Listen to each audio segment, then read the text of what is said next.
titrese de namusum titremez. Gururum, kalam, sözüm, okum. İster ister almaz, dayandım dayandım, namus dayanmak gerek. İster ister almaz, dayandım dayandım, yürekte otlar yanar ama yolum daymaz.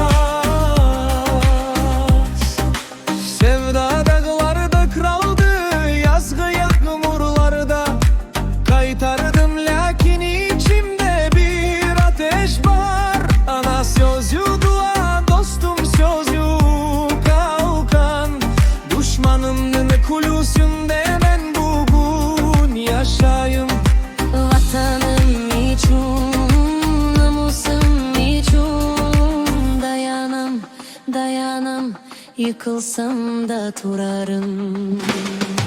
Ne istese istesinler, ne aytsa aytsınlar, ben dayandım taşlardan da kattı yürek, lakin içinde gün.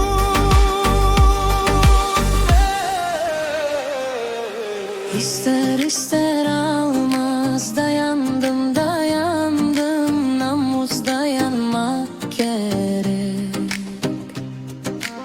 İster ister almaz, dayandım dayandım. Bu yol benim, bu namus benim, buyur sizge kardeşler.